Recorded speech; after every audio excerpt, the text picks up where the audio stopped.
राधे राधे। राधा रानी की कृपा आप सब पर सदा बनी रहे। जय माता दी। आज हम दुर्गा सप्तशती के 2 अध्याय सुनेंगे।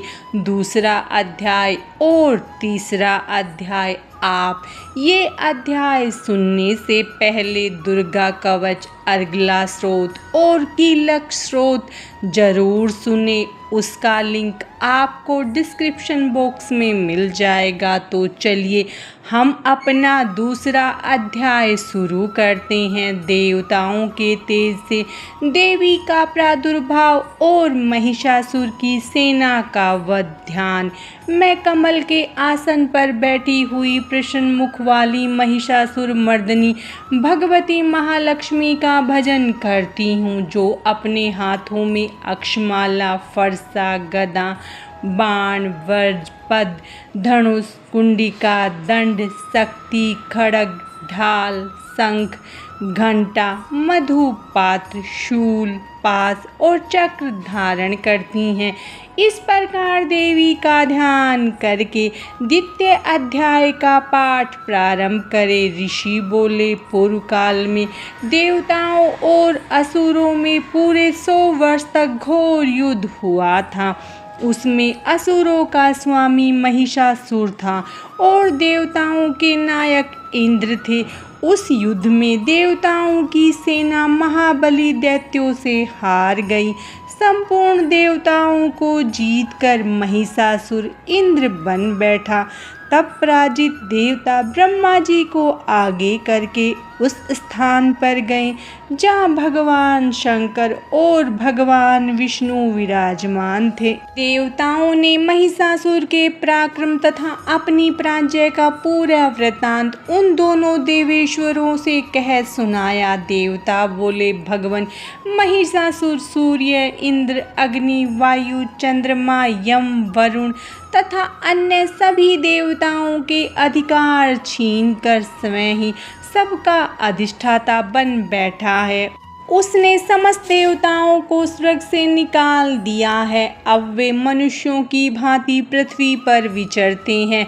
दैत्यों की यह सारी करतूत हमने आप लोगों से कह सुनाई। अब हम आपकी ही शरण में आए हैं। उसके वध का कोई उपाय कीजिए। इस प्रकार देवताओं के वचन सुनकर भगवान विष्णु और शिव की भौहें क्रोध से तन गई। तब अत्यंत कोप से भरे हुए भगवान विष्णु के मुख से एक महान तेज प्रकट हुआ। उसी प्रकार ब्रह्मा जी, शंकर भगवान तथा इंद्र आदि अन्य देवताओं के शरीर से भी बड़ा भारी तेज निकला। वह सब तेज मिलकर एक हो गए। महान तेज का वह पुंज जलते हुए पहाड़ सा जान पड़ता था। देवताओं ने देखा वहाँ उसकी ज्वालाएं संपूर्ण दिशाओं में व्याप्त हो रही थी। संपूर्ण देवताओं के शरीर से प्रकट हुए उस तेज की कहीं तुलना नहीं थी। एकत्रित होने पर वह एक नारी के रूप में आ गया और उसके प्रकाश से तीनों लोग प्रकाशवान हो उठे। भगवान शंकर का जो तेज था उससे उस देवी का मुख प्रकट हुआ।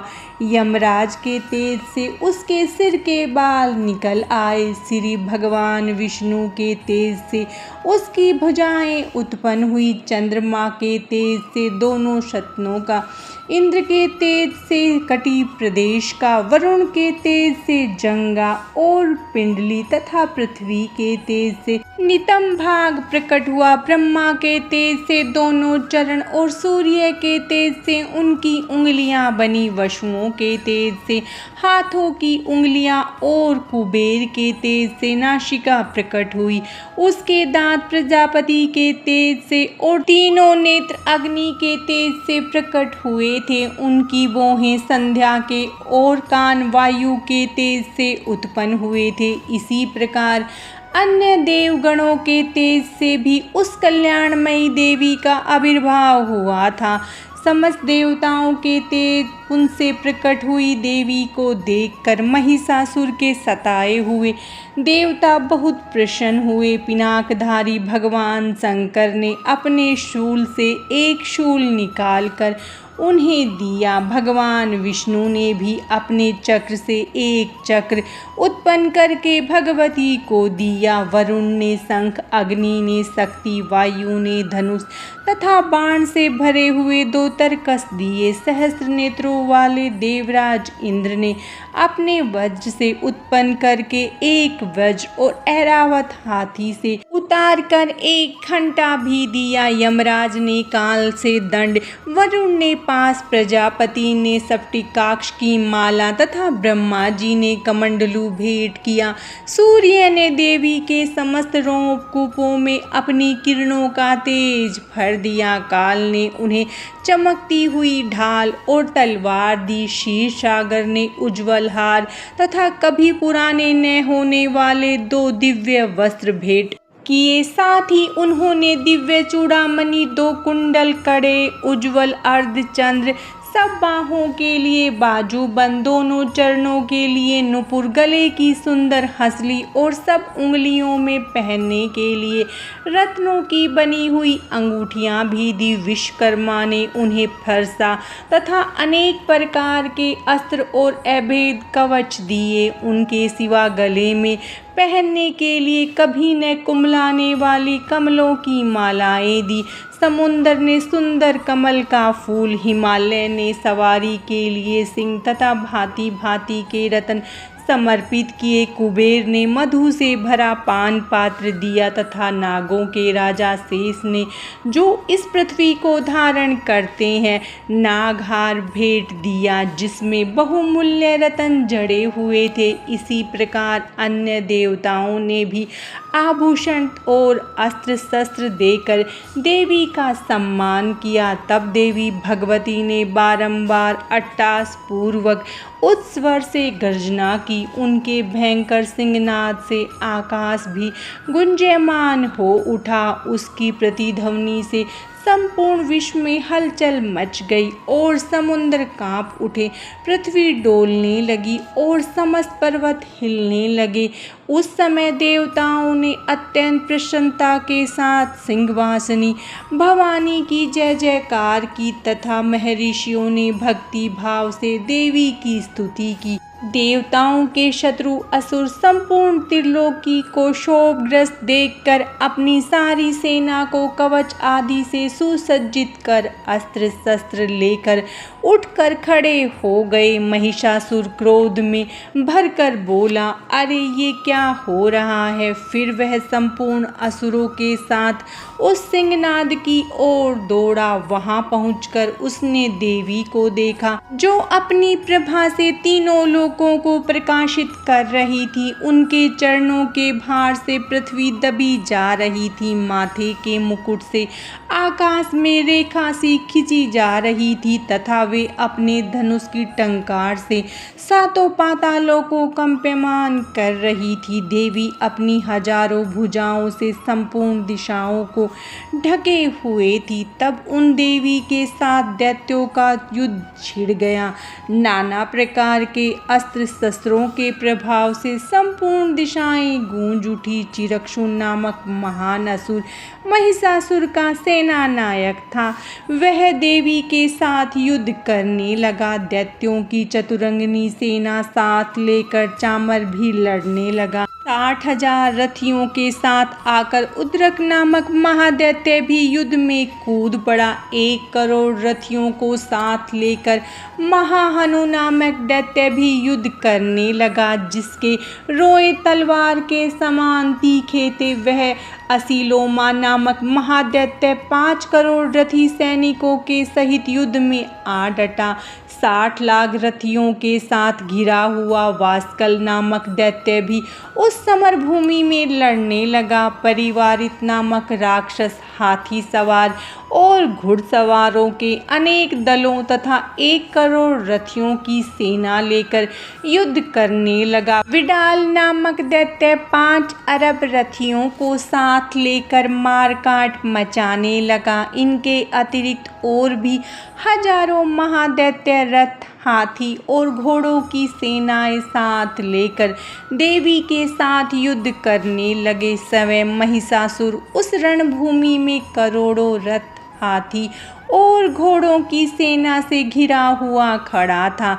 वे दैत्य तोमर, भिंदीपाल, शक्ति, मूसल, खड्ग, परशु और पट्टिस आदि अस्त्र शस्त्रों से सुसज्जित हो देवी के साथ युद्ध करने लगे। कुछ दैत्यों ने उन पर शक्ति का प्रहार किया, कुछ लोगों ने पास फेंके, कुछ दूसरे दैत्यों ने खड्ग प्रहार करके देवी को मार डालने का प्रयत्न किया। देवी ने भी क्रोध में भरकर खेल ही खेल में अपने अस्त्र शस्त्रों की वर्षा करके दैत्यों के वे समस्त अस्त्र शस्त्र काट डाले। उनके मुख पर परिश्रम या थकावट का रंच मात्र चिन्ह भी नहीं था। देवताओं और ऋषि उनकी स्तुति कर रहे थे और भगवती परमेश्वरी दैत्यों के शरीर पर अस्त्र शस्त्रों की वर्षा कर रही थी। देवी का वाहन सिंह भी क्रोध में भरकर गर्दन के बालों को फटकारता हुआ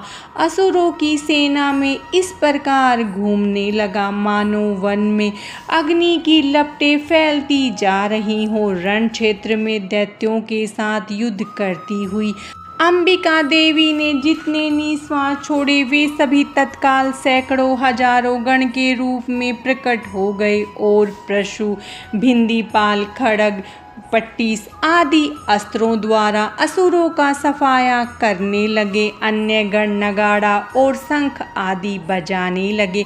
उस संग्राम महोत्सव में अनेक गण मृदंग बजा रहे थे। तब देवी ने त्रिशूल से, गदा से, शक्ति की वर्षा से और खड्ग आदि से सैकड़ों दैत्यों का संहार कर डाला। कितनों को घंटे के भयंकर नाद से मूर्छित करके मार गिराया। बहुतेरे दैत्यों को पास से बांधकर धरती पर घसीटा। कितने ही दैत्य उनकी तीखी तलवार की मार से दो दो टुकड़े हो गए। कितने ही गदा की चोट से घायल होकर धरती पर सो गए। कितने ही मूसल की मार से घायल होकर रक्त की उल्टी करने लगे। कुछ दैत्य शूल की मार से छाती फट जाने के कारण पृथ्वी पर ढेर हो गए। बाणों की वृष्टि से कितने ही असुरों की कमर टूट गई। बाज की तरह झपटने वाले देवताओं को सताने वाले दैत्यगण प्राणों से हाथ धोने लगे। किन्हीं की बाहें छिन्न भिन्न हो गई, कितनों की गर्दनें कट गई, कितनों के सिर कटकर गिरने लगे। कुछ लोगों के शरीर बीच से कट गए। कितने ही असुर जांघें कट जाने से पृथ्वी पर गिर पड़े। कितनों को ही देवी ने एक बाह, एक पैर और एक नेत्र वाले करके दो टुकड़ों में चीर डाला। कितने ही दैत्य गर्दन कट जाने पर भी गिरकर फिर उठ जाते और सिर कटे राक्षसों के धड़ ही हथियार हाथ में लेकर देवी के साथ युद्ध करने लगते थे। अनेक असुर बाजों की लय पर नाचने लगे। कितने ही बिना सिर के धड़ हाथों में खड्ग, शक्ति और रिसीट लिए दौड़ते थे। दूसरे दूसरे महादैत्य देवी से ठहरो ठहरो कहते हुए ललकारने लगे। जहाँ वह महायुद्ध हुआ था वहाँ की धरती देवी के गिराए हुए रथ, हाथी, घोड़े और असुरों की लाशों से ऐसी फट गई थी कि वहाँ चलना फिरना असंभव हो गया था। दैत्यों की सेना के हाथी, घोड़े और असुरों के शरीर से इतनी अधिक मात्रा में रक्तपात हुआ था कि वहाँ खून की नदियाँ बहने लगी। जगदम्बा ने असुरों की विशाल सेना को क्षण भर में नष्ट कर दिया। ठीक उसी तरह जैसे घास और लकड़ी के भारी ढेर को आग कुछ ही क्षण में जलाकर राख कर देती है, देवी का सिंह भी गर्दन के बालों को फटकार फटकार कर जोर जोर से गरजता हुआ दैत्यों के शरीरों से मानो उनके प्राण चुन रहा हो, इसी प्रकार घूमने लगा। वहाँ देवी के गणों ने भी उन महाअसुरों के साथ ऐसा युद्ध किया जिससे देवतागण प्रसन्न होकर आकाश से फूलों की वर्षा करने लगे। महिषासुर की सेना का वध नामक दूसरा अध्याय पूरा हुआ। अब हम दुर्गा सप्तशती का तीसरा अध्याय सुनेंगे। सेनापतियों सहित महिषासुर का वध। जगदम्बा के श्री अंगों की कांति उदय काल के सहस्त्र सूर्यों के समान है। वे लाल रंग की रेशमी साड़ी पहने हुए, उनके गले में मुंडमाला शोभा पा रही है। दोनों सतनों पर रक्तचंदन का लेप लगा है। वे अपने कर कमलों में जपमालिका, विद्या और भय तथा वर नामक मुद्राएं धारण किए हुए हैं। 3 नेत्रों से सुशोभित मुखारविंद की बड़ी शोभा हो रही है। ऐसी देवी को मैं भक्ति पूर्वक प्रणाम करता हूँ। इस प्रकार देवी के स्वरूप का ध्यान करके 3रे अध्याय का पाठ प्रारंभ करें। ऋषि बोले, दैत्यों की सेना को इस प्रकार तहस नहस होते देख दैत्य सेनापति चिरूक्ष क्रोध में भरकर स्वयं ही अंबिका देवी से युद्ध करने के लिए आगे बढ़ा। उसने रणभूमि में देवी के ऊपर इस प्रकार बाणों की वर्षा की जैसे बादल मेरु पर्वत के शिखर पर पानी की धार बरसा रहा हो।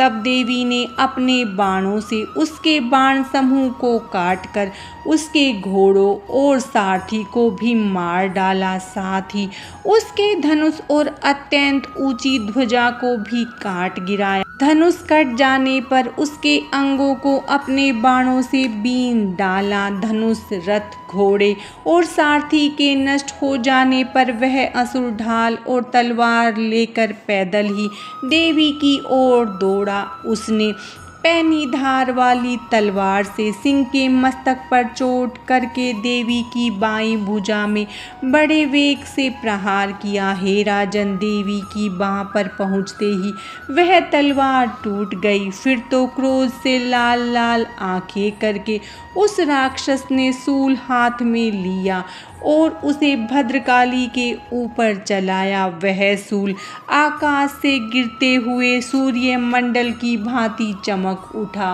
उस शूल को अपनी ओर आते देख देवी ने भी अपना शूल चलाया। उससे राक्षस के शूल के सैकड़ों टुकड़े हो गए। साथ ही महादैत्य चिरूक्ष की भी धज्जियां उड़ गई, उसके प्राण निकल गए। महिषासुर के पराक्रमी सेनापति चिरूक्ष के मर जाने पर देवताओं को सताने वाला चामर नामक दैत्य हाथी पर चढ़कर आया। उसने भी देवी के ऊपर शक्ति का प्रहार किया, किंतु जगदम्बा ने उसे अपने हुंकार से ही आहत एवं निष्प्रभ करके तत्काल भूमि पर गिरा दिया। शक्ति टूटकर गिरी हुई देखकर चामर को बड़ा क्रोध हुआ। तब उसने शूल चलाया, किंतु देवी ने उसे भी अपने बाणों द्वारा काट डाला। इतने में ही देवी का सिंह उछलकर हाथी के मस्तक पर चढ़ बैठा और दैत्य के साथ खूब जोर लगाकर बाहुयुद्ध करने लगा। वे दोनों लड़ते लड़ते हाथी से पृथ्वी पर आ गए और एक दूसरे पर बड़े भयंकर प्रहार करते हुए लड़ने लगे। तब सिंह बड़े वेग से ऊपर को उछला और ऊपर से गिरते समय उसने पंजों की मार से चामर का सिर धड़ से अलग कर दिया। इस प्रकार उद्गर्भी शिला और वृक्ष आदि की मार खाकर रणभूमि में देवी के हाथ से मारा गया तथा कराल की भांति दांतों, मुख को और थप्पड़ों की चोट से धराशायी हो गया। क्रोध में भरी हुई देवी ने गदा की चोट से उद्धत का कचुम्बर निकाल डाला। भिंदी पाल से वाशकल को तथा बाणों से तांबर और अंधक को मौत के घाट उतार दिया। तीनों नेत्रों वाली परमेश्वरी ने त्रिशूल से उर्गाशय, उग्रीव्य और महाहनु नामक दैत्य को मार डाला। तलवार के प्रहार से विडाल के सिर को धड़ से अलग कर दिया। दुर्धर, दुर्मुख इन दोनों को भी अपने बाणों से यमलोक भेज दिया। इसी प्रकार अपनी सेना का संहार होता देख महिषासुर ने भैंसे का रूप धारण करके देवी के गणों को त्रास देना आरंभ कर दिया। किन्हीं को थुथुन से मारकर, किन्हीं के ऊपर खुरों का प्रहार करके, किन्हीं किन्हीं को मूंछों से चोट पहुंचाकर, कुछ को सींगों से फाड़कर, कुछ गणों को वेग से, किन्हीं को सिंहनाद से, कुछ को चक्कर देकर और कितनों को निश्वास वायु के झोंकों से धरती पर गिरा दिया। इसी प्रकार गणों की सेना को गिराकर वह असुर देवी के सिंह को मारने के लिए झपटा। इससे जगदम्बा को बड़ा क्रोध आया। उधर महापराक्रमी महिषासुर भी क्रोध में भरकर धरती को खुरों से खोदने लगा तथा अपने सींगों से ऊंचे ऊंचे पर्वतों को उठाकर फेंकने लगा और गरजने लगा। उसके वेग से चक्कर देने के कारण पृथ्वी क्षुब्ध होकर फटने लगी। उसकी मूंछों से टकराकर समुद्र सब ओर से धरती को डुबोने लगा। हिलते हुए सींगों के आघात से बादलों के टुकड़े हो गए। उसके श्वास की प्रचंड वायु के वेग से उड़े हुए सैकड़ों पर्वत आकाश से गिरने लगे। इस प्रकार क्रोध से भरे हुए उस महादैत्य को अपनी ओर आते देख चंडिका उसका वध करने के लिए क्रोध में भर गई। उन्होंने पास फेंककर उस महान असुर को बांध लिया। उस महासंग्राम में बन जाने पर वह भैंसे का रूप त्याग कर तत्काल सिंह के रूप में प्रकट हुआ। उस अवस्था में जगदम्बा ज्यों ही उसका मस्तक काटने के लिए उद्यत हुई, त्यों ही वह खड्गधारी पुरुष के रूप में दिखाई देने लगा। तब देवी ने तुरंत ही बाणों की वर्षा करके ढाल और तलवार के साथ उस पुरुष को भी बीन डाला। तब उस दैत्य ने एक विशाल हाथी का रूप धारण कर लिया तथा अपनी सूंड से देवी के विशाल सिंह को खींचने और गरजने लगा।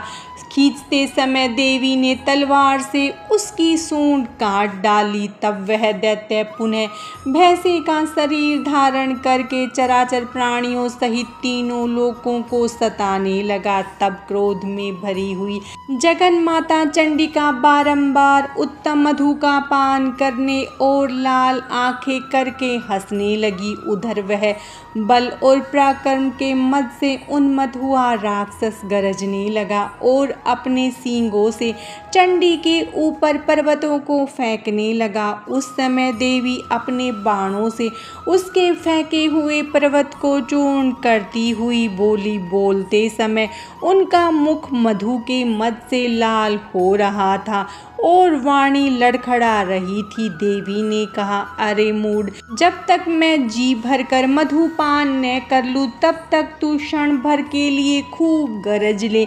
मेरे हाथ से ही तेरी मृत्यु हो जाने पर अब शीघ्र ही देवता भी गर्जना करेंगे। ऋषि बोले। ऐसा कहकर देवी उछली और उस महादैत्य के ऊपर चढ़ गई। फिर अपने पैर से उसे दबाकर उन्होंने सूल से उसकी गर्दन पर प्रहार किया। उनके पैर से दबा होने पर भी महिषासुर अपने मुख से दूसरे रूप में बाहर निकलने का प्रयत्न करने लगा। अभी आधे शरीर से ही वह बाहर निकल पाया था कि देवी ने अपने पराक्रम से उसे रोक दिया। आधा निकला होने पर भी वह असुर देवी से युद्ध करने लगा। तब देवी ने अपनी तेज तलवार से उसका सिर काट गिराया। तो फिर हाहाकार करती हुई दैत्यों की सारी सेना भाग गई और देवताओं की प्रसन्नता का पारावार न रहा। देवताओं ने दिव्य महर्षियों के साथ दुर्गा देवी की स्तुति की। गंधर्वराज गायन करने लगे तथा अप्सराएं नाचने लगी। महिषासुर वध नामक तीसरा अध्याय पूरा हुआ। माता रानी की कृपा आप सब पर सदा बनी रहे। जय माता दी। राधे।